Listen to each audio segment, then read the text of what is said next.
Hey guys, what is up? Welcome to the NFL Sunday Morning Show right here on the Hardcore Sports Network. I'm here with my guys Nicky Steves, James from Steelers by the Lake Podcast, and Football Talk with Bo. How's everyone doing? Wow, what a day yesterday. Oh, yes, you said it. What a freaking... I'm surprised Bo isn't hungover. I was going to say, I'm doing good, but I got to imagine Bo's doing better than I am right now. Man, talk about it. You know what? Let's start off talking about Seahawks and the Niners. Go for it, Bo. Let's start off with that.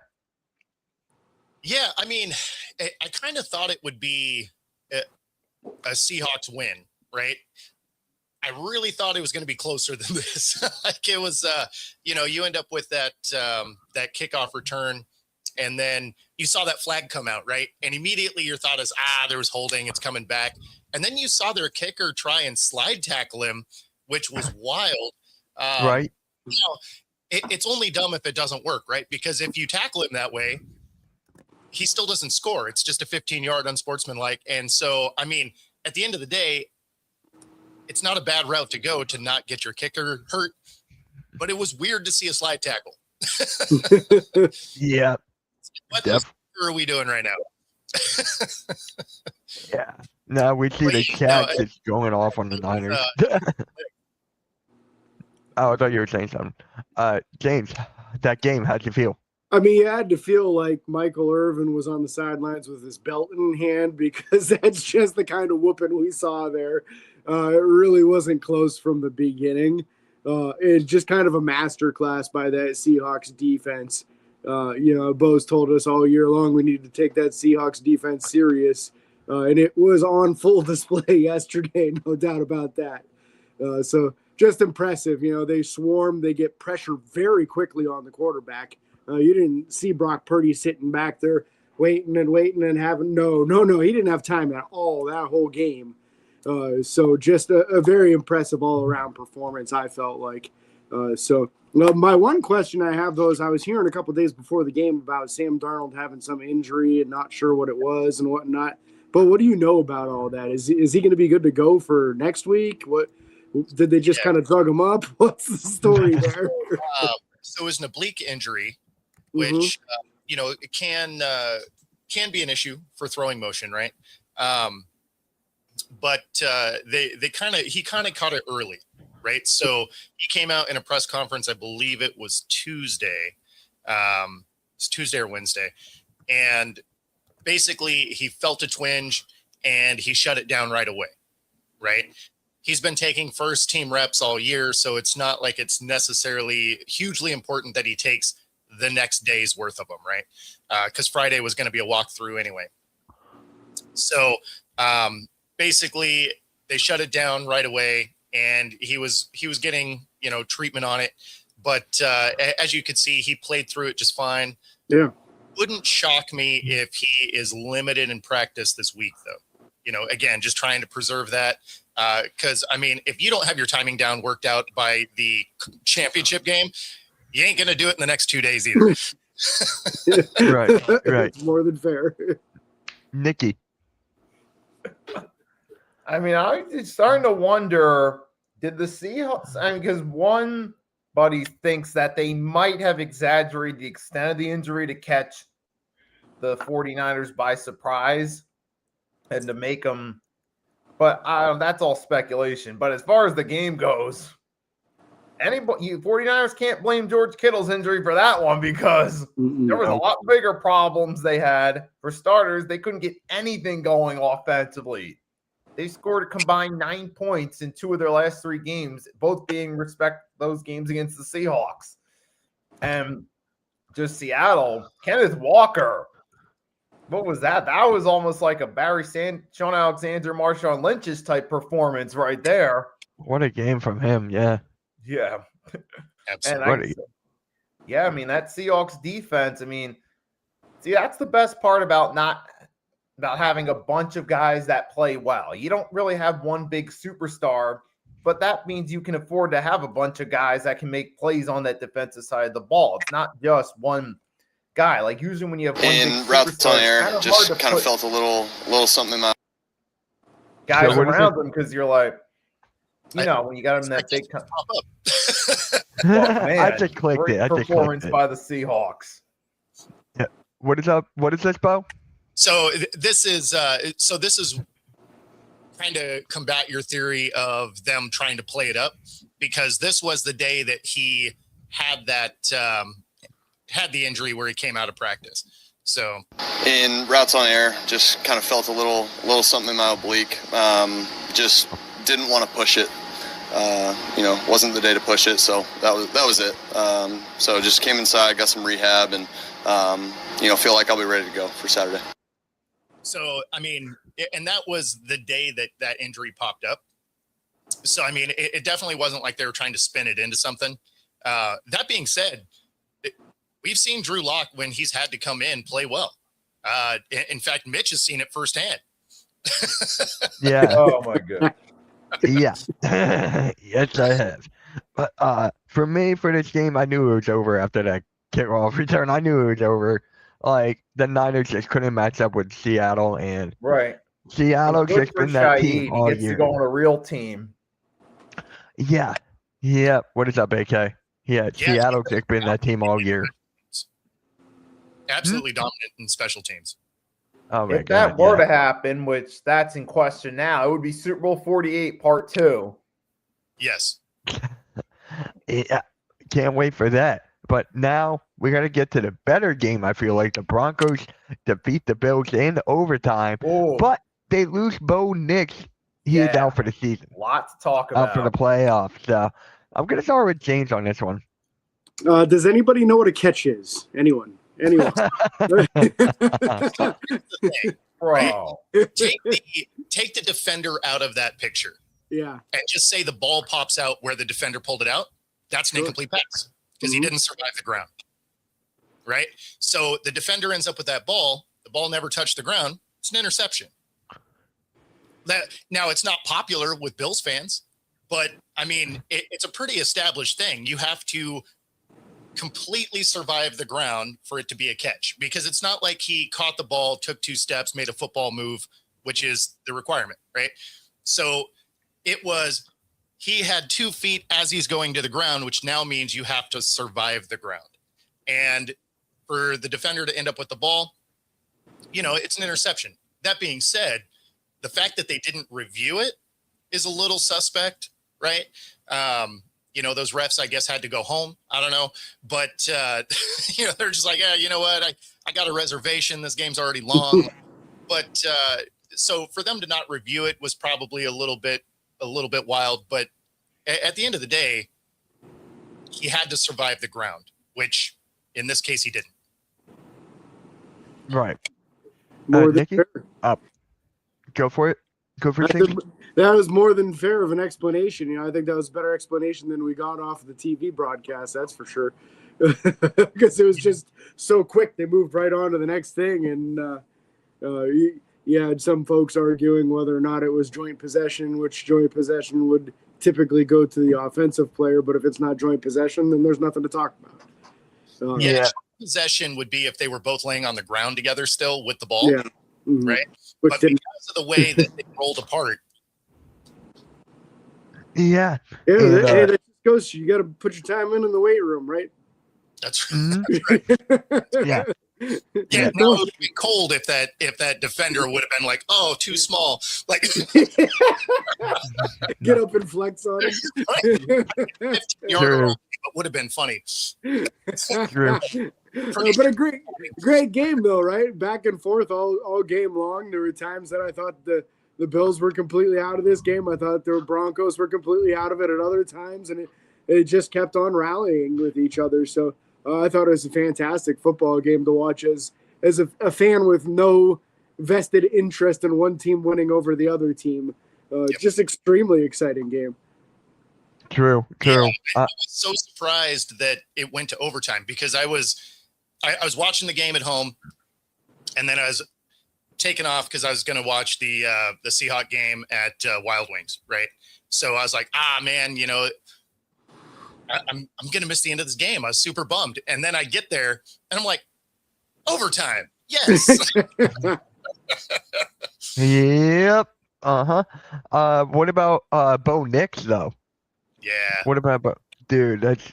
Oh How'd my you break an God. ankle on a kneel down? Did somebody step on him? So it was to play before. Oh, okay. I was gonna say, I'm like, what? It was on the pass play. It Okay. was on the pass play. You can see him get up hobbling. Gotcha. Mhm. So and then the kneel, obviously didn't help him out. So he was really glad that his kicker made that. Dude, right? Unfortunately, he's done for the year. So they better hope Stidham is Nick Foles. Yeah, right. Yeah. Nikki, what about you, man, for this game in Bo Nix?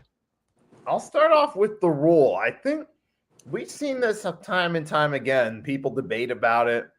This might have more to do with it being a bad rule than it is necessarily the right or wrong call, because we've had this debate how many times throughout the years since that rule was made? Like 5 plus 7 times 6, carry the 3, lost count. Yeah, right. So we've had this debate plenty of times. But Mhm. that's the way it is, apparently. But at the same time, for Buffalo, let's talk about them for a second, because Go for it. you don't have Kansas City in the playoffs, right? And you still ended up losing in this one to the Denver Broncos. So it's like, at some point in time, you can't just blame, it's just Kansas City. It's just Kansas City. No, it's not, because they've also lost to Cincinnati in the 2022 season. So I don't want to hear that excuse anymore. At some point in time, it's like, okay, what does Buffalo have to do differently? In this case, they could have played better in the first half on offense. That would have helped them out. Matter of fact, they'd probably win the game if they played more offensively in the first half and scored more points, because then ultimately, that's what they would have, because it went to overtime. You just score more in the first half, you probably win in regulation. You're moving on to the AFC Championship game. That makes me think of a John Madden. The team that scores the most points probably going to win. Like,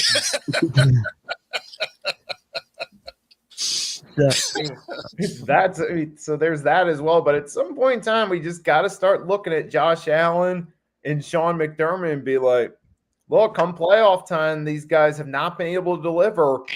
And at some point in time, they got to both get some of the blame. It's like Josh Allen, hey, he's a great regular season quarterback, but come playoff time, he just hasn't been able to do it yet. For whatever reason, though, it just doesn't happen. I mean, and now for the Broncos, though, hey, I mean, the Bo Nix enigma shined great in this game. What I mean by the enigma is it's one game, he'll look like 2011 Tebow. You think, oh, they're lucky they won. Next game, you actually see flashes of a star quarterback. And this game, we saw some of the flashes of a star quarterback, but it came at a heavy cost. We obviously know what that is. Now, the interesting question is, can Jarrett Stidham step up? I think the odds are stacked, because Stidham, the difference between him and Nick Foles is Nick Foles did have a Pro Bowl year 4 years prior to that with the Eagles, so he at least had some rapport with that offense. Whereas Jarrett Stidham, what has he get done with the Broncos? So it's going to be a longer shot that it happens. I mean, it could, because theoretically anything could, but come conference championship game, you're bringing him in, a guy who doesn't have chemistry with the team, that's going to be tough. So the odds are stacked against them now, despite winning this game. So, the only thing that I would say to contrast with that is Stidham is Sean Payton's guy. Like, he wanted Stidham over Russell Wilson, right? So, I mean, if there was any coach that was going to get Stidham up to speed, it would be Payton. So I'm actually very curious to see what he does. The downside for Stidham is he's going to be doing it in a conference championship game against one of the best defenses in the AFC, regardless of which one of those teams move on today. Yeah. Either way, I still got Broncos losing. Either way. No question. There's no way about that. But and it kind of shoots a hole in the whole theory of like, oh, the refs wanted the Broncos to make it to the Super Bowl thing. I mean, obviously you can't predict injuries, but if there were some kind of conspiracy theory going on, the Broncos aren't making it past this next week. I mean, if you're doing conspiracy theory, then the Pats have to win today, because then they're going to make Seattle win, and then it's going to be a rematch of either the Broncos or the Patriots, right? If they're scripting something. Yeah. Yeah, because the Texans aren't a big enough draw. Well, let's hope it's the Broncos one, because that game was fun for Seahawk fans. Yeah. It looked very similar to last night. So what is next for Buffalo? Like, they had every chance. This was the year, but now I feel like they gotta do something else. James, what's next for the Buffalo? I mean, where I live, there's a lot of Buffalo Bills fans around here, so I kind of get a lot of good in-depth conversations with a lot of them. And the common consensus is that they did not have a good run defense this year. Teams that wanted to run on them ran on them. The next most common consensus thing was that the wide receiver core was no good. So it's easy to throw the blame on Josh Allen and the head coach, and they are to blame for a very large degree. It starts at the top and it rolls its way down, but they got to do a better job of completing a whole team. When you're marching Trey White back out of retirement and starting him, and Keon Coleman has just been nothing but the drops most of his career, although he had a heck of a catch in that game last night, extending over the end zone. I'll give him that one. But the supporting cast for Josh Allen just has not been good enough. And the defense needs to be good enough to not be in a situation where the Bills have to score 30-plus points in order to win a game. You need to be able to shut some people down once in a while. So I don't think they need to completely tear it down, but they need to specifically target a few of these key positions to give the right weapons to Josh Allen and to give a formidable enough defense to slow down an opponent when it comes to these big clutch games. Because when you're letting the other team score 33 on you, you're not going to win very many games in the playoffs that way. And you got turnovers too. Let's not forget that. Mm-hmm. Yeah, 3 5 fumbles turnovers for Josh. lost. 5? How many fumbles were there? 3? 3 fumbles, 5 total turnovers. Yeah. Geez, yeah, they lost the game based on that. Wow. That's why I was laughing when people are like, oh, the calls were terrible. It's like, if you turn the ball over 5 times, you deserve to lose. Yeah. Like, I mean, it's not very often that you pull a Jared Goff where you throw 5 picks and somehow still win the game. Like, that's not generally how that works. If you're -3 or more, 99% of the time you lose that game.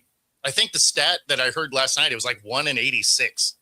It doesn't exactly say good things if you're turning the ball over at a high clip. So, yeah, I mean, you can try and grasp it. Oh, the refs did this to us and all of this, and that wasn't an interception and all of that stuff. That's great. But you know what? If you don't turn the ball over the 4 other times, and maybe you score when you're on the 15, those types of things, this game goes differently. So you can try and blame it on whatever, but you just got to play better. And you can't carry the football like a loaf of bread like Josh Allen did before the end of the first half. Exactly. He's scrambling, the time's running out, the chances of them putting points on the board are low, but never zero if you've got Josh Allen. But why in the world is he holding that ball with one hand down by his waist, not holding it high and tight, brother, high and tight? You got to protect the ball. Yeah, I mean, I've never been a fan of blaming the refs. I mean, the Seattle has like the best case ever for blaming refs, right? In the Super Bowl against the Steelers, right? And you know what I blame that loss on? I don't blame it on the refs. There were egregious calls, no question. But I blame it on the 5 dropped first downs on 3rd down throughout that game that were all in areas that would have set up, potential scoring drives. All of them would have been in field goal range. So you hit 2 of those 5 different field goals. That's a different game. Seattle goes away with a ring.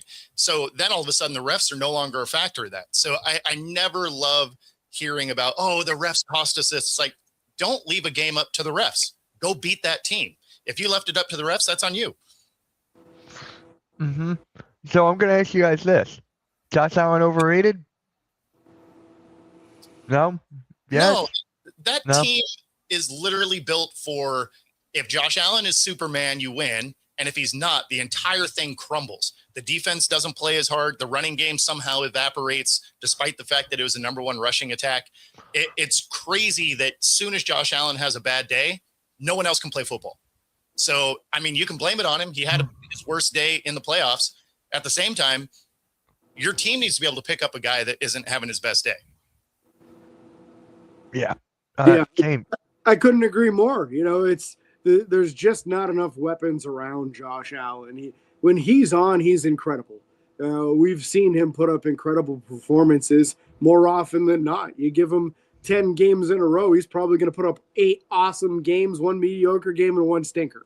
It just so happened that this was the stinker, and overall, he still ran or threw for 280 yards and ran for another 66. So it wasn't like it was a really, really bad game. It's just those turnovers killed him in this game. Nikki? I mean, yeah, with Buffalo, hey, that's part of the problem when you go rely on one player solely to win games. Because you're not going to be – look, you can't realistically rely on one player to win you a game every single time. And if you're doing that, then ultimately, hey, when he's not on, you're going to have a lot of bad luck. See Kansas City did throughout the season with Patrick Mahomes. That's how they're relying on them bank ended up biting them in the long term. I mean, with Josh Allen, it's great during the regular season when he's healthy, he can win you enough games, but come playoff time, it doesn't always work out, does it? Because we've seen this year after year after year after year after year. I mean, Buffalo's got to find some way to do, and we've seen this historically too. While we're out, see Dan Marino as an example. They built the Miami Dolphins solely on him, and ultimately, Dan Marino's are considered the greatest quarterback to never win a Super Bowl. So, yeah, well, obviously that can hurt them in the long term. Remember Andrew Luck with the Colts, and I believe if Andrew Luck didn't get hurt, he would have been the modern comparison to Dan Marino in that regard, where they still would have had good regular seasons, but I don't think it would have been good enough to win a Super Bowl. But they were structured similarly, and look at ever since Luck retired, they minus that 1 year they got to the playoffs with Phillip Rivers, they've just been mostly mediocre since. Yeah. So next up, we got to talk about the coaching. James, Mike Tomlin officially stepped down. Is he going to get traded to where? It won't happen this year. Right. After 19 years straight as a head coach in an organization where the expectations are high, and they should be because it's a storied historical football team, right? He's taking a year off. He in conversations with folks has indicated he doesn't have any interest in coaching this upcoming season. I don't blame him. I'd be surprised if he does TV also, even though there's lots of rumors out there that he's going to do TV for a year. So it all depends on after 1 year if he gets that itch. He's not even 55 years old yet. He's like 53 or 54. So he's plenty young enough to go to another team and coach another team for another 10 or 15 years if he decided to. And he's plenty talented of a coach to do so. So I think he takes a year off and then he reevaluates. If he really wants to do it a year from now, he would be a very highly sought after coach. And he could probably pick darn near any team that's available. And there's usually at least 6 or 7 teams available every year. So would it be nice for Pittsburgh? Yeah, absolutely, man. We'd love for somebody to want him and be able to trade the rights to him. But from what I understand, it's a short window. He was only under contract for 1 more year. There was an option for 2027 as well. So there's some debate as to whether or not they have the rights through the 2027 season. Also, most people say yes. There's a few that say no. But beyond that, the common consensus is no, they don't have the rights anymore after that. So it's got to be soon. Otherwise, Pittsburgh doesn't benefit in any way. Right. Bo? Yeah, so it does sound like he might take that TV job because it sounds like CBS reached out to him with Matt Ryan vacating that spot. So he would have that kind of plug and play on a panel, which that wouldn't shock me. But when you're looking at it from the next coaching side, it's not a real attractive job, right? Because you're looking at a team that has a really old, expensive defense. Cam Hayward announces his retirement. you don't have a quarterback. When you're looking at that situation, you're like, okay, we're coming off of 19 straight years of being, above 500, lots of playoff appearances.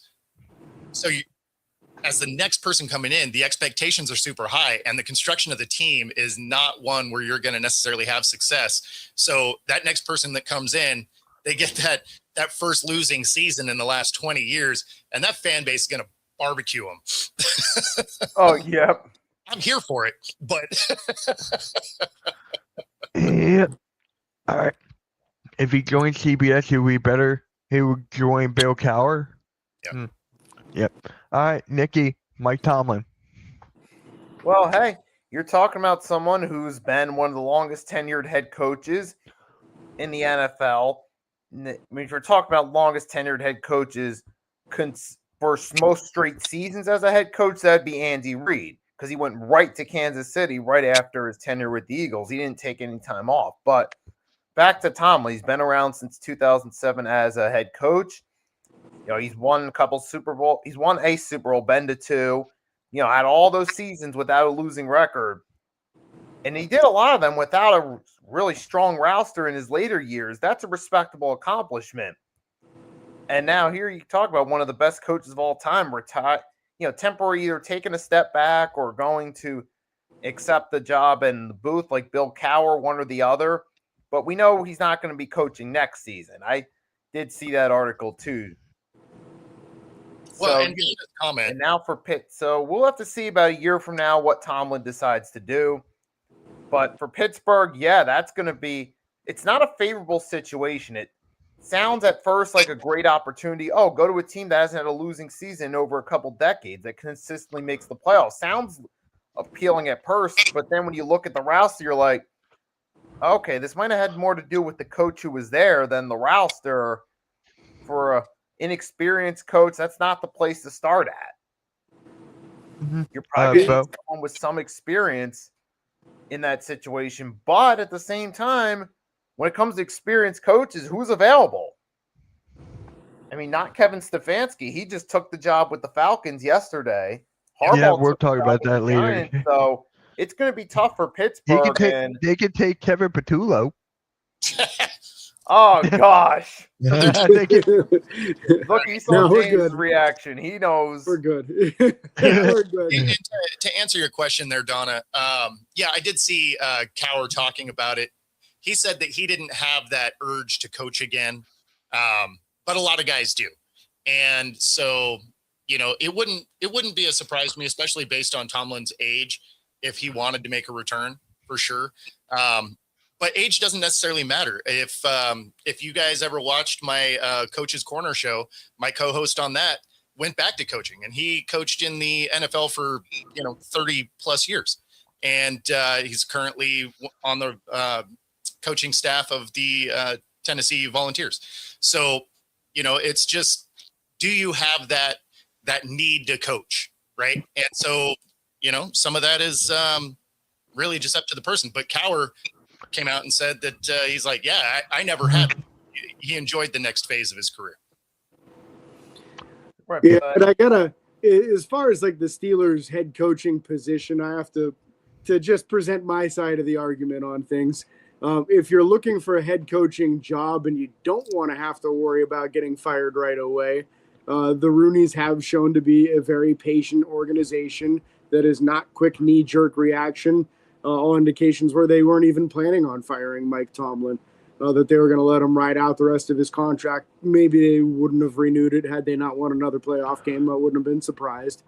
But you do have some pieces in place, too, like the offensive line. 4 of the 5 starters are returning, and they're all very young and high draft picks that have been playing good football, too. You've got some running backs that have made some splash this year.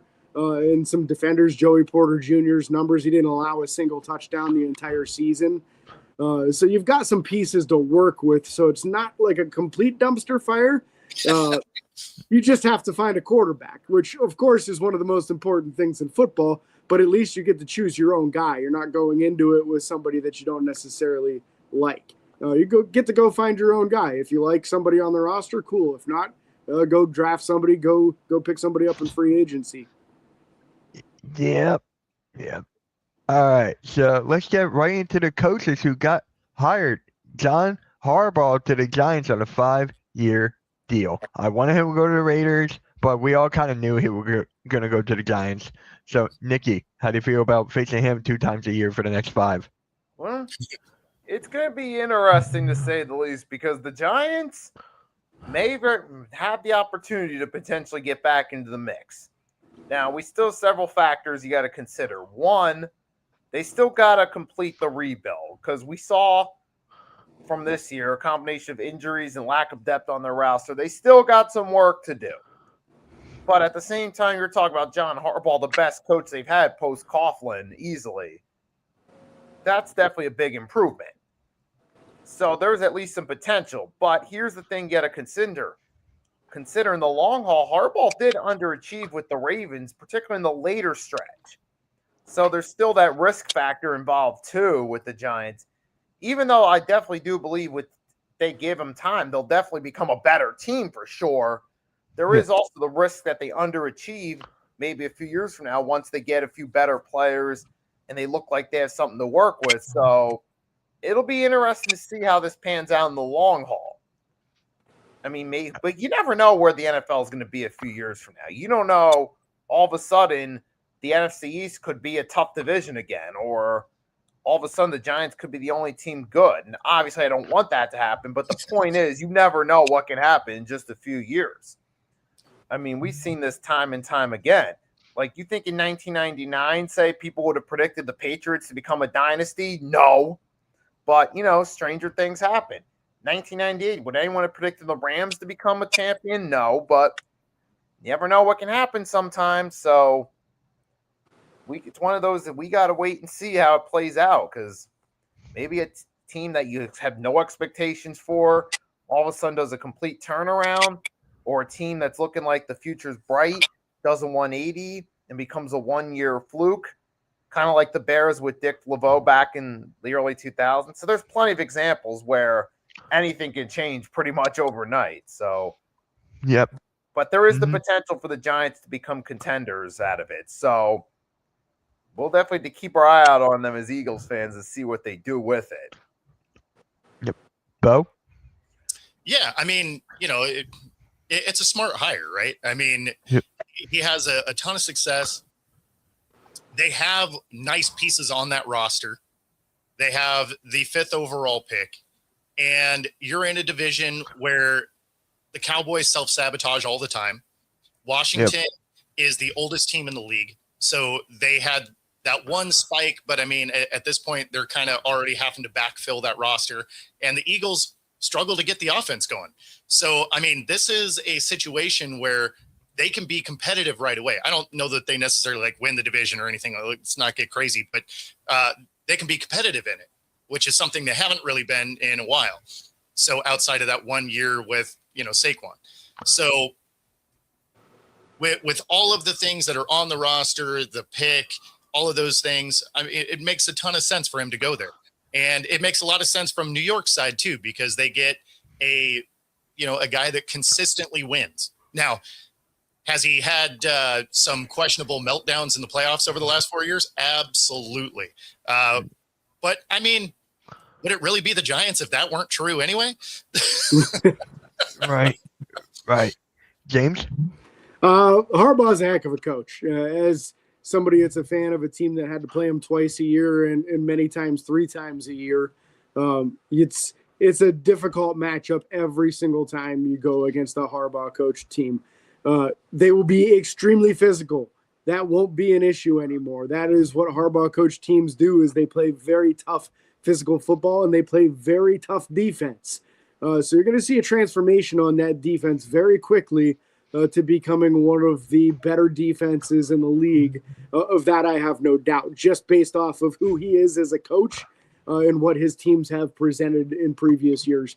He's going to get his guys, whether in free agency or through the draft, and build a dominant defense. If he can get a really good offensive coordinator with him, then you're going to have some scary situations for Eagles fans over there in that division. But I fully anticipate that defense making a complete 360 very quickly. Yeah. I'm not happy about it, For the next 5 years, we're going to be against Harbaugh, but hey, may the better team win. That's all I got to say. May the better team win, and hopefully we get an offensive coordinator. That's all I want next. So, and then now Stefanski last night going to Atlanta Falcons. I thought that was a really good hire for the Falcons. So, James, right back at you. Again, a good offensive mind this time around, right? That's Stefanski's thing. He's creative, and he'll find ways to put guys in positions to win on offense. Will they have to go get a new quarterback? I don't know. That's the thing, yeah. I don't think the quarterback's in position on that team right now, so that might be difficult of him walking right back into a situation with no quarterback, which is what he's been used to for a long time now. So I feel bad for him on that. I'm kind of surprised that he took that, knowing that he's not going to get the number 1 overall pick. The quarterback class seems a little bit weak after the number 1 guy this year in the draft. So he might have to wait a couple of years before he gets a quarterback that he can really work with. Mm-hmm. Bo? No, like I liked that hire. That's another one that this panel kind of predicted, right? If Harbaugh went to New York, we all thought that he'd probably go to Atlanta.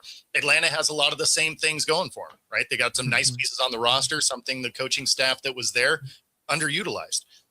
I think Penix can actually be better than he's looked if you actually use that guy Bijan more consistently. It's crazy. He's on the roster all the time, in case you didn't know that. They didn't. But so, if you use him a lot, it takes some of the pressure off of Penix. I think that team looks wildly different, even with the quarterback that they have. That's my team, Donna. I'm the Eagles fan. So, yeah, all good. Nikki?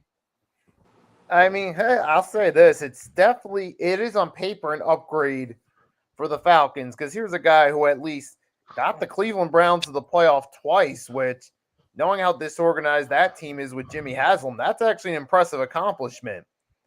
Now, the quarterback situation, unless they go and somehow do something in free agency or somehow surprise everyone and find a quarterback, it's going to be another year of Stefanski without a real quarterback, because Penix, with his injury history, I don't know if he's really the guy you can trust going forward, because this goes back all the way to college. But point is, quarterback's going to be tough. But as far as actually having someone who actually knows how to utilize the offense, you got to upgrade. And for a team that the last 2 seasons were a few small mistakes away from possibly making the playoffs, because you had 2 back-to-back seasons where they lost a lot of close games that they could have won and potentially won the NFC South in both cases. Now you're bringing in a more experienced coach, hoping that those curses turn into blessings and that maybe they end up being the team that wins the NFC South and finally host a home playoff game for the first time since 2016.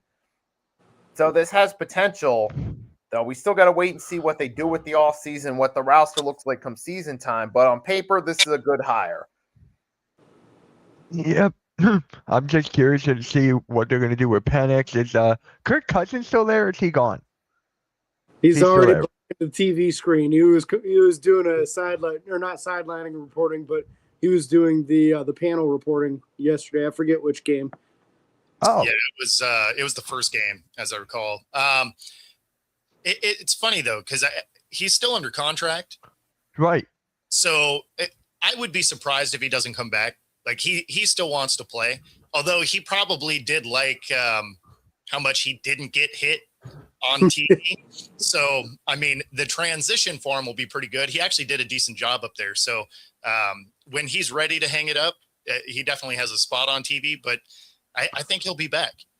And they're going to need him, right? Because you're still going to have Penix rehabbing. Yeah. Mm-hmm. I'm just curious to see what they're going to do with the quarterback position. So let me ask you this. Who's better, Scadaboo or Bijan Robinson? Bijan, right? Oh, Bijan. Yeah, that's what I was thinking. Okay. All right. Yeah. Yeah, I mean, Bijan's actually established himself. Right. Yeah. I mean, think about it this way. Bijan established Bijan established himself when he's not used half the time. Yeah. Right. All right. Let's get into trivia. Then we'll talk about the games later after that. Oh, wait. before we move on, Donna, Yeah. Bo Nix will be fine. It's an ankle. It's a broken ankle. So that's going to be fine. That's no tendon stuff, anything like that. He goes in for surgery Tuesday. So he 4 to 6 weeks. Obviously misses the end of the season, but he'll be fine. That sucks. That It does. really, It really If this were sucks. going to happen, couldn't it have happened early in the season where he could still come back in time? Yeah. But Yeah. All right. I hate injuries. I hate injury. That's like I hated to see Kittle go down.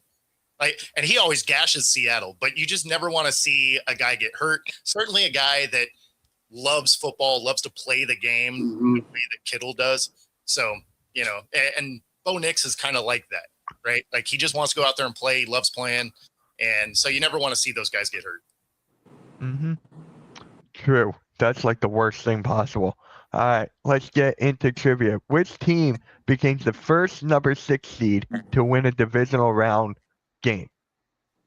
The year was 2005. Pittsburgh Steelers against Cincinnati. Yep. We're divisional round against the Colts. Yep, there's that. All right. Who is the youngest head coach to win a divisional round playoff game? The year was 2017. That was McVay, wasn't it? McVay, 31 years old. Yep. And then this one's kind of like a gimme. Who is the oldest quarterback to win a divisional round game? Tom Brady. Yep. He was 41 years old. He was 41 years old when he won with the Bucks. So, yep, just thought I had to throw that in there. All right, let's get into the games. Let's start off with the Bears and Rams. James, how do you feel about that game? I mean, I'm going to be pulling for the Bears in this one, but I got to be honest with you. I have a little more faith in the Rams.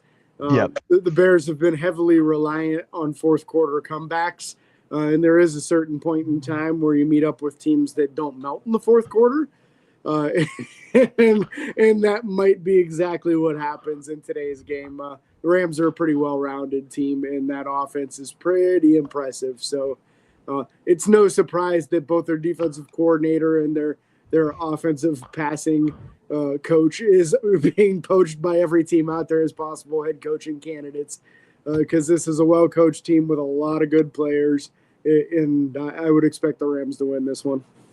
All right, Bo. Yeah, the Rams are winning this one. The Bears don't play offense consistently. And, I mean, I understand it's going to be cold, but I guess people just forgot that Stafford played for Detroit for a long time, right? So Get a dome. Green Bay and Chicago a few times. Monte Adams weirdly played in very similar conditions in Green Bay for years. So I'm pretty sure they're going to be fine. Also, I guess the part that people are overlooking, sure, this is going to be a 15-degree game. The Rams are a good running team. I think they're 7th when it comes to rushing. The Bears are 28th in stopping the run. Wow. Realistically, it's probably going to have a lot of running in it because it's going to be cold, it's going to be windy, and I'm going to go with the team that can move the ball on the ground is probably the one that's going to get the win, and that's the Rams. Mm-hmm. All right, Nikki. Yeah, and Bo brought up a great point with the weather. It does favor the run more in this case. And remember last year, the Rams in the snow divisional round were the toughest test the Eagles had on the road to Super Bowl 59. So if they can play, we know they can play in the cold on top of that.